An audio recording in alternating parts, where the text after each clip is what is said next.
simulation. In this lecture, we are going to look at stochastic processes. So let's begin.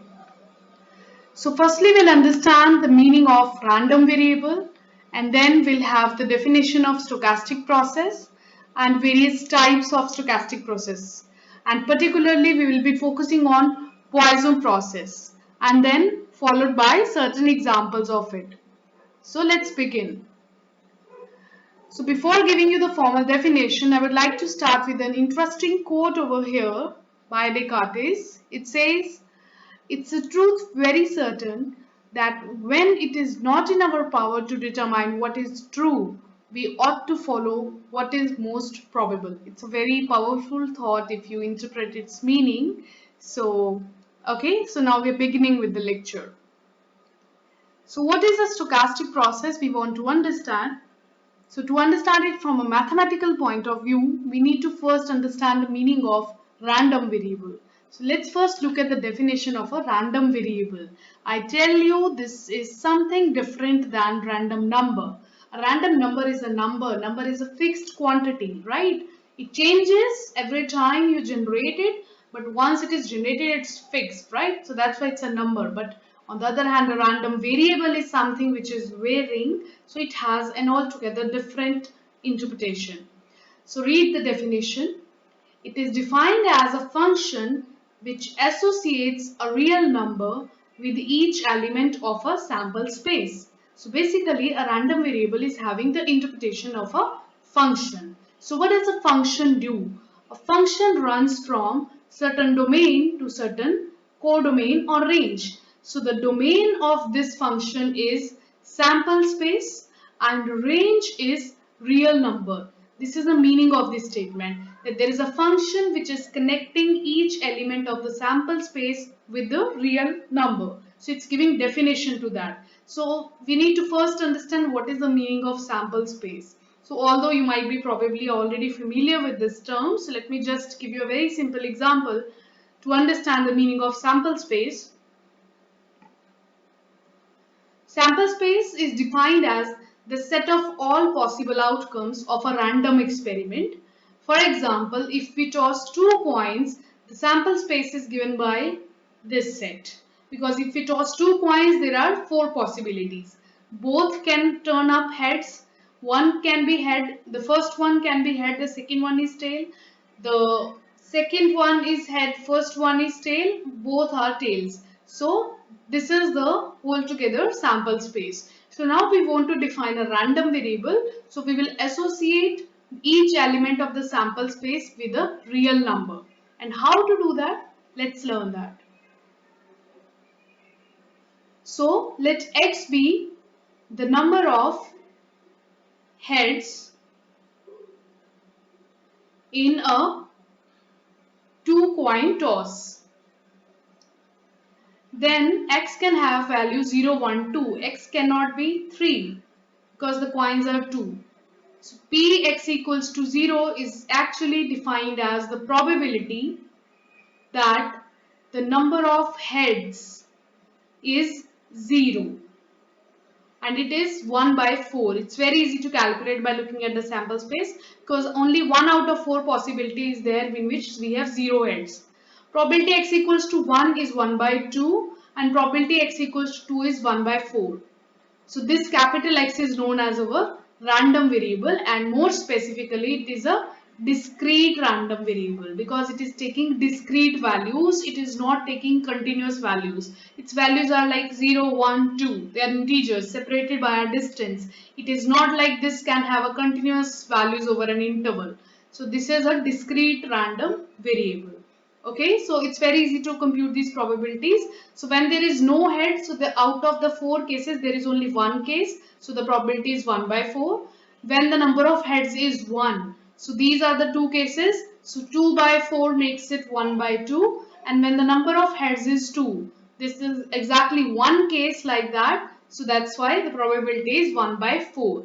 So this is the random variable, how it is defined. So you can see that each element of sample space has been associated with a real number, right? So head is associated with x equal to 2, HT and TH both are associated with x equals to 1 and TT is associated with x equal to 0. So that's now how we can define a function and define a random variable. So that was a very simple example to understand. Now we'll talk about the probability distribution. So I'm assuming you already have studied these courses earlier.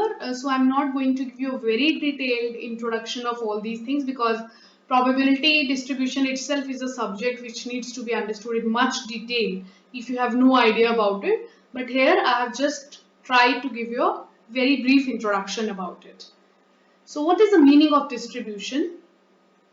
So we know that we have just calculated these probabilities. Now if we define a function fx such that f of x is px equals to small x, then fx is called probability distribution of random variable capital X. Additionally, f must satisfy following conditions. First condition is f of x is greater than or equals to 0. Second is summation of fx is equal to 1. And this function fx is also called probability mass function. So there are many names for this function fx. It's also called probability distribution. It is also called probability mass function in case of discrete random variable. So these additional properties guarantees that it is defined properly. So you can see, because f of x is basically denoting some kind of probability. So we know that probability cannot be negative. So it's always a non-negative variable. Non-negative condition always satisfied. And second condition tells you summation of fx is 1. So these are the values of taken by the function. So you add all these 1 by 4 plus 1 by 2 plus 1 by 4. This definitely has to be equal to 1. Because if this is not equal to 1, it is less than 1. That means at some point of the sample space has not been mapped to the real number. The function's definition is incomplete. So if the definition is complete, this will definitely satisfy these properties. So that's the precise meaning of probability distribution. Now depending upon the random variable, we have different probability distributions. Like a discrete random variable gives you a discrete probability distribution. A continuous random variable gives you continuous probability distribution. So in discrete, further we have binomial Poisson distributions, while for continuous we have the normal uniform distributions. So it has the subject is in much detail beyond this, but we'll be now focusing on a particular process, or you can say particular distribution, which is Poisson distribution, right? So before going to Poisson distribution, let me just give you a definition of the stochastic process. So it tells a process whose outcome is unpredictable is called a stochastic process. So that's an informal definition of it. Also called random process. Now we have Poisson process as one example of stochastic process, and Markov chain or Markov process is another example for stochastic process. Apart from these two, there are other processes also. Bernoulli process is there, Brownian motion is there, Wiener process, which is one form of Brownian motion. So there are other types of stochastic processes also, but we'll be studying these two types. And today's lecture will be taking this one to study, Poisson process. So what is a Poisson process? It is a type of counting process in which random variable counts something over a specified time interval. So let's understand the meaning of this statement. It's a type of counting process. So if you go by the meaning of what is a counting process now, so counting process need not be explained. It itself bears the meaning of it, because counting means to count something. So you are counting something, you are counting population, you are counting the number of persons applied for interview, you are counting the number of people traveling through the airplane on that particular day, whatever you are counting. So that process is counting process, right? Population counting through well-defined means is a counting process. So Poisson process is a particular type of counting process in which we count something over an interval. We are not counting exactly or static, we are counting dynamically with respect to time. So there is a time interval specified, like count the number of customers arriving in the bank in 1 hour. So that's a counting process. So all those processes which involve counting with respect to time intervals are known as Poisson process. So that's the simplest way to understand what is a Poisson process. Example, the number of phone calls received per hour by an office. That's one example. Second example can be the number of customers in a restaurant in a particular hour or time interval. Third example can be, say, the number of earthquakes in, say, Delhi per decade. So whatever, you're counting something over time, that's a Poisson process. So I hope the definition is clear. Now we want to associate the mathematical definition to it. But before that, we need to understand certain properties of Poisson process which are important to discuss.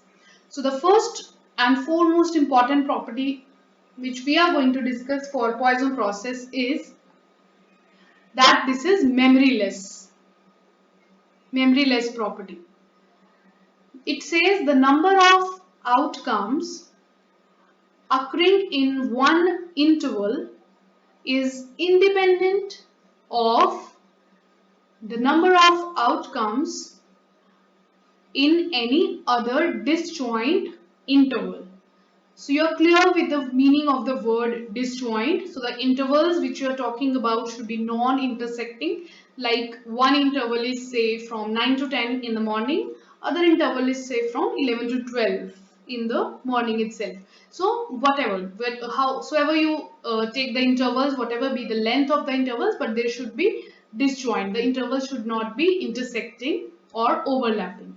So if that is so, it says that the number of outcomes occurring in one interval is independent of the number of outcomes in any other interval. Again, you can understand it by taking the example of a restaurant. So for example, in a particular restaurant, in morning 9 to 10 a.m., say no customer arrives. Then from 10 to 11, whatever be the number of customers, let it be 3 or 4. The memoryless property is saying that it is not dependent on how many customers were there in the morning 9 to 10. Okay, so the number of customers at a particular time interval is independent of the number of customers which visited that restaurant morning or one day before or wherever. So it's a kind of a memoryless property, and that happens in real life. You are not going to go to a restaurant by taking the data that how many persons visited that restaurant in the morning, only then I'll go, otherwise I'll not go. This is not how people go to restaurants, right? So that's why it's a process which does not work on memory. It has no memory. It does not need to remember what happened in the previous time interval. Now the new interval, you have the new data. So same is what I have explained with this example. The number of customers in a restaurant during, say, evening 5 to 6 p.m. is independent of the number of customers in the restaurant during morning 10 to 11 a.m. or any other interval. Any other means it should be a disjoint interval than 5 to 6. So I hope the meaning of memoryless is clear. That means the process is not having any memory. If you start counting anything right now, so whatever you're going to count is totally going to be dependent on this interval. It does not need to depend on, it does not altogether depend upon what was the counting a day before or an hour before. You're counting right now the number of people present in the restaurant, so that really depends upon just this moment, not on the past. So there is no past dependence. So that's the meaning of memoryless. And it's a very important property used in many applications. These kind of processes have a altogether different way of modeling and understanding them. Second property says, it has no name but says a statement. The probability of an outcome in an interval is proportional to length of the interval. So that's also understandable. Obviously, if the interval is too large, say you're counting the number of customers arriving in restaurant from like say 9 to 1 in the morning. So before lunch you're counting it. So your interval is of say 3 to 4 hours. So that number will definitely be bigger, or that probability will definitely be higher than if you measure the same thing over a smaller interval. Obviously, the number of customers arriving there over 4 hours is going to be more than the number of customers arriving there in just say 1 minute. So there's a huge difference. So that's a physical thing, that's an intuitive or a common sense thing, but this is summarized in this statement that it is obvious probability of customers arriving in an interval of length 2 hours is higher or is more than the probability of customers arriving in an interval of 1 hour or half hour or 2 minutes or whatever. Means the length of the intervals are different, so the probabilities are going to be different. Third property says the probability of more than one outcome or arrival occurring over a short interval is negligible. So this is also related with point number 2, because we were saying the probabilities are proportional to the length of the interval. So smaller the length of interval, smaller is the probability. So this statement is saying exactly this, that if the length of the interval is very, very small, the length of the measuring interval is small, then the chances are that no customer arrives or more than one customer arrives in that particular interval. If your say counting interval is say 15 minutes, so it may happen most of the times no customer arrives in ever 15 minutes, or exactly one customer arrives in 15 minutes. So smaller the length of the interval, the probability of the customers arriving become negligible. So that's the meaning of this third property. And now we'll talk about what is the distribution function of Poisson process, because I gave you the general definition of stochastic process, that stochastic process is a collection of the random variables, and random variables are connected with probability distributions. So this Poisson process is also connected with a certain kind of distribution. So let's look at the formula. Say if x be the number of arrivals, or you can say occurrences of event, whatever you're counting, in interval of length t, and lambda be the average number of occurrences per unit time, then px equals to x is given by this formula. E raised to power minus lambda t raised to power x by x factorial, where x is obviously a positive integer.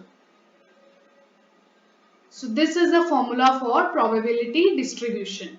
This is computing the probability that the number of occurrences or the random variable capital X takes value small x, right? Because that's how we define the probability distribution function. So it is given by this formula. I'm not going into details how this is derived, but we just need to understand that this is one sort of a exponential distribution because of the factor of e raised to power coming over there.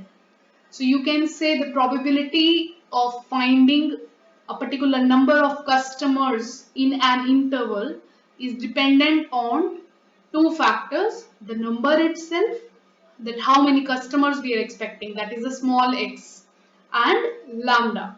lambda be the average number of occurrences per unit time. So you fix your unit of time as 1 hour. So you will have some data from the previous visits of the restaurants. You have some previous data that in this restaurant on average lambda is 2 customers per unit hour. So that mean is clear to you already.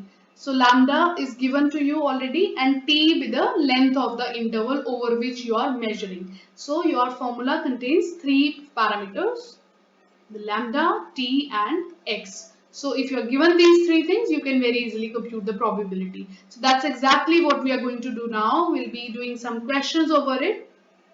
So let's do the first question. It says, suppose there is a Poisson process with mean lambda equals to 0.5. So you are given lambda.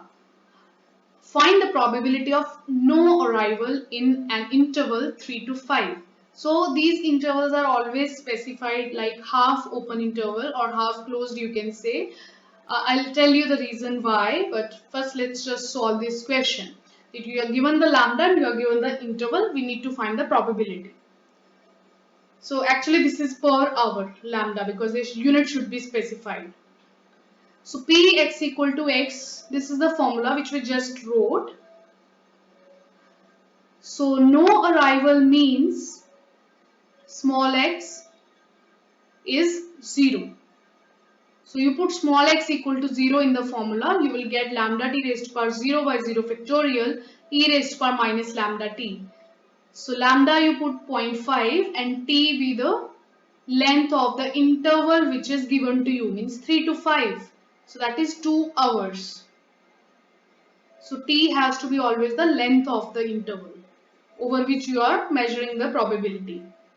So if you put that t equals to 2, it's very easy to see. The answer is e raised to power minus 1. So that's it. You have computed the probability of no arrival over 0 hour.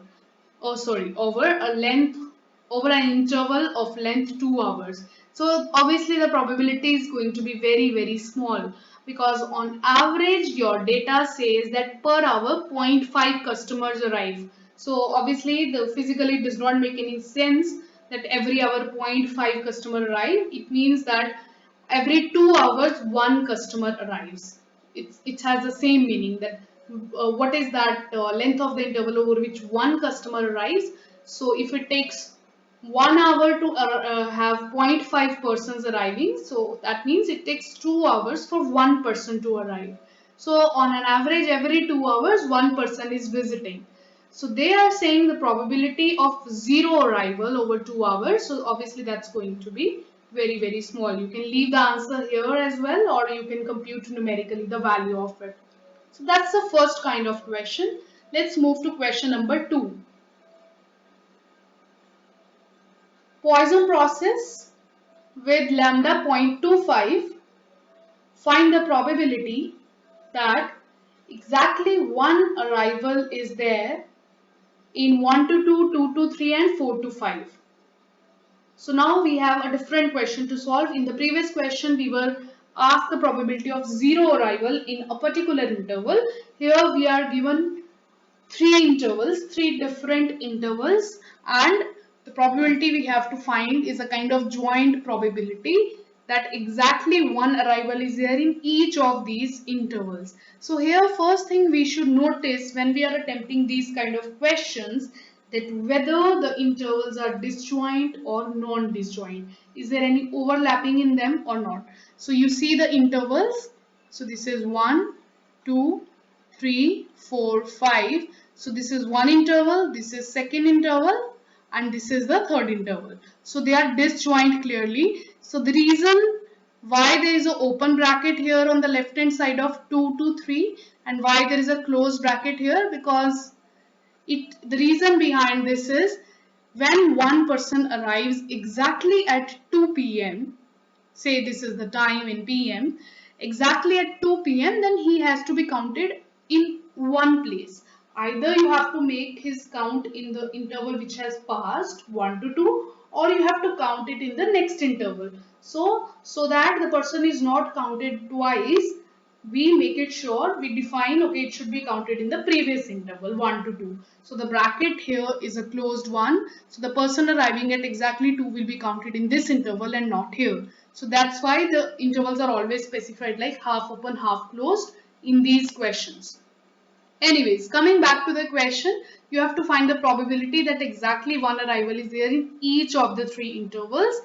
So means you want to find P capital X is 1 in 1 to 2, X is 1 in 2 through 3 and X is 1 in 4 to 5. Since the intervals are disjoint, so I can break the probabilities like this. They are independent of each other according to memoryless property. Right? So now I'm just substituting the formula.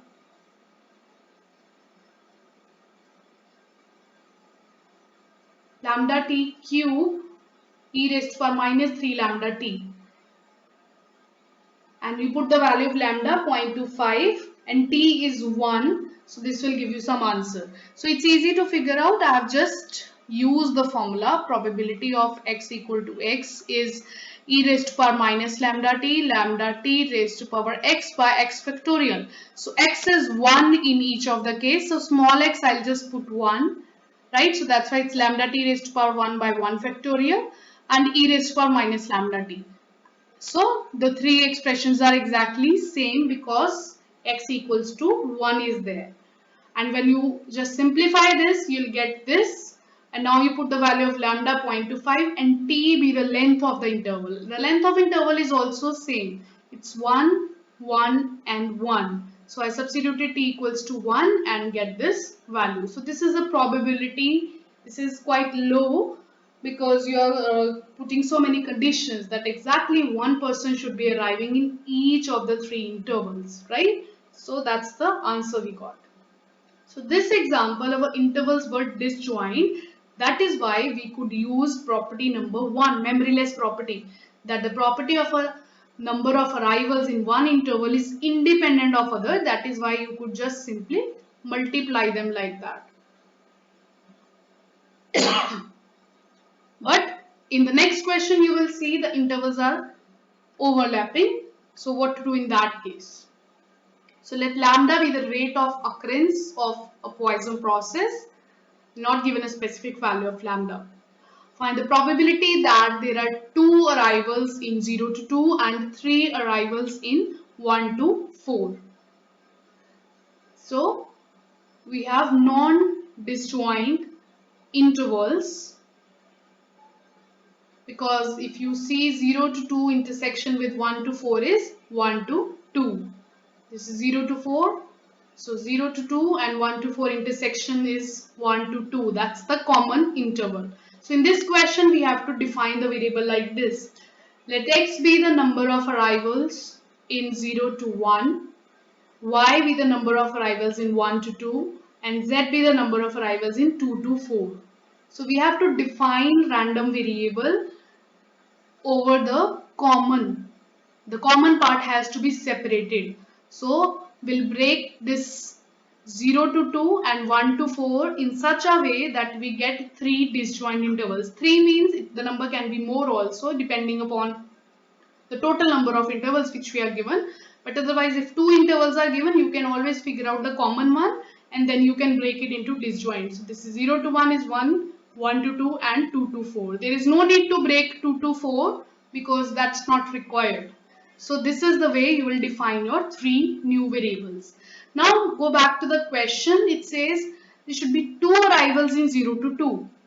So that means if x be the number of arrivals in 0 to 1, y be the number of arrivals in 1 to 2. So that means we want x plus y is 2 because 0 to 2 is the sum of these.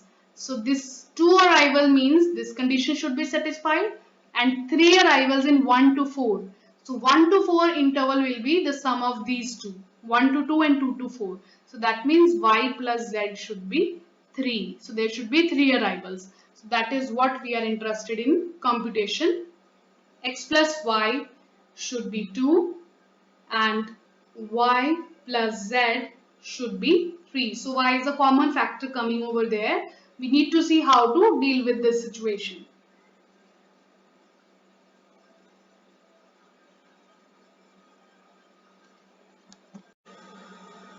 So px plus y is 2, y plus z is 3 can be computed like px equal to 0, y equal to 2, z equals to 1 plus px equals to 1, y equals to 1, z equals to 2, x equal to 2, y 0 and z equals to 3. No other possibility. So it's very easy to see. Now you have two equations but three variables x, y and z. So there can be different solutions possible. So one of the variable you have to assign yourself. So x, if you assign the value 0, so this will give you y equals to 2 and that y you substitute here, you will get the value of z. So that's how you are computing. I'm just controlling x and it is controlling y and z. So x can have value 0, 1 and 2. X cannot be more than 2 because y is not negative. So therefore x can have 3 values. So you just put 3 values of x and get different values of y and z. So we got 3 cases, no more cases than that. And now since x, y, z, these are over disjoint intervals, now you can use the memoryless property that the probabilities has to be independent of each other. So this will give me this formula. Plus px equals to 1, y1, z2 plus x equal to 2, py0, pz equals to 3. And now you just use the formula for your Poisson distribution to compute these probabilities. So I could do this because x, y, z are over disjoint intervals. So x equal to 0 means e raised to power minus lambda, y equals to 2 means this, z equals to 1 means this. So I'm directly using the formula and substituting the value of t there and small x. Let me just write the expression completely. There will be 3 terms. So that's the answer. So how did I compute that? It's easy. So you just know the formula is e raised to power minus lambda t into lambda t raised to power x by x factorial. So small x is coming from here. If it is 0, so this goes to 1. You're just left with e raised to power minus lambda t. T with the length of the interval. So capital X is over the interval, you know, capital X with the number of arrivals in 0 to 1, y be the number of arrivals in 1 to 2 and z be the number of arrivals in 2 to 4.